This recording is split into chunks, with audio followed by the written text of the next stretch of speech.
আসসালামু আলাইকুম কৃষক ভাইরা, আশা করি আপনারা সকলে ভালো আছেন। পিআইএল এর পক্ষ থেকে আপনাদেরকে শুভেচ্ছা এবং অভিনন্দন জানাচ্ছি। আজকে আপনাদের সাথে আমরা আলাপ আলোচনা করব আলু চাষে আর্লি ব্লাইট ও লেট ব্লাইট রোগ আমাদের কৃষক ভাইদের জন্য একটি বড় চিন্তার কারণ। আজকের ভিডিওতে আমরা আলোচনা করব এই রোগের কারণ, লক্ষণ এবং প্রতিকার নিয়ে এবং এর কার্যকর সমাধান নিয়ে আমরা আজকে আলাপ আলোচনা করব। চলুন আমরা আলোচনা শুরু করি। আলুর আর্লি ব্লাইট এক ধরনের ছত্রাকজনিত রোগ অল্টারনারিয়া সোলানি নামের ফাঙ্গাসের কারণে হয়।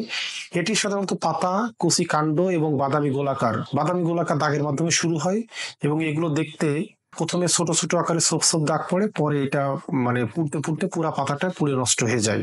এই যে আর্লি ব্লাইট রোগ, এই আর্লি ব্লাইট রোগের হাত থেকে আমাদের আলুকে রক্ষা করতে হলে নিয়মিত ছত্রাকনাশক ব্যবহার করতে হবে।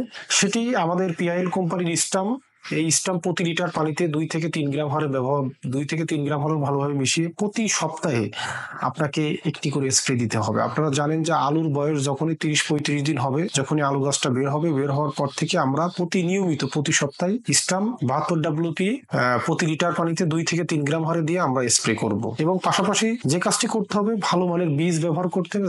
যে জমিতে অল্টারনারিয়া সোলানি বা এই যে আর্লি ব্লাইট রোগ ছিল না, এই ধরনের জমি থেকে বীজ সংগ্রহ করে আমাদের বীজটা রোপণ করতে হবে এবং জমির আগাছা সুন্দর করে পরিষ্কার করে রাখতে হবে। চলুন আমরা পরবর্তীতে লেট ব্লাইট রোগ নিয়ে আলাপ আলোচনা করি। আলুর লেট ব্লাইট রোগ হলো ফাইটোপথেরা ইনফেস্টেশন নামক এক ধরনের ছত্রাকের আক্রমণের ফলে এই রোগটি হয়ে থাকে। এটি যখন আবহাওয়া ঠান্ডা এবং স্যাঁতসেঁতে থাকে, মেঘলা আকাশ থেকে ঘন ঘন বৃষ্টি, মেঘলা আকাশ, গুড়ি গুড়ি বৃষ্টি, এই পরিবেশ থাকলে এই লেট ব্লাইট বা ফাইটোপথেরা ইনফেস্টেশন প্রচুর পরিমাণে আক্রমণ হয়ে থাকে এবং আলুর এইটাই সবচেয়ে বড় রোগের বড় একটা রোগ, যে রোগের কারণে আপনার আলুর ব্যাপক হারে ক্ষতি হতে পারে। এবং যদি আমরা পূর্ব প্রস্তুতি হিসেবে কোনো ব্যবস্থা গ্রহণ না করে, তাহলে আপনার 100% পর্যন্ত আলুর ক্ষতি সাধন হতে পারে।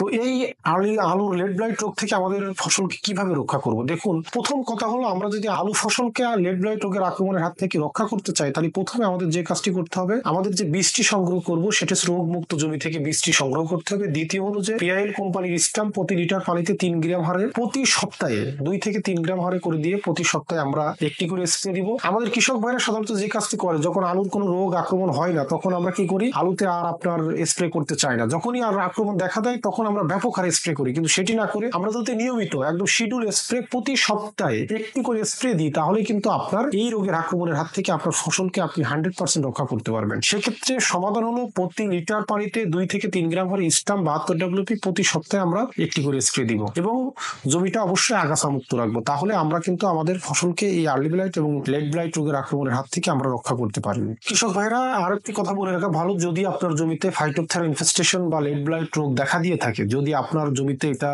মানে ভেজা ভেজা যে পচা দাগ দেখা দেওয়ার সাথে সাথে, আমরা তখন 1 সপ্তাহ অন্তর অন্তর না, আমরা প্রতি 2 থেকে 3 দিন পর পর 2টা স্প্রে দিয়ে দেবো। তাহলে আপনার এই রোগটা সম্পূর্ণ নিয়ন্ত্রণে চলে আসবে। সকলকে ধন্যবাদ।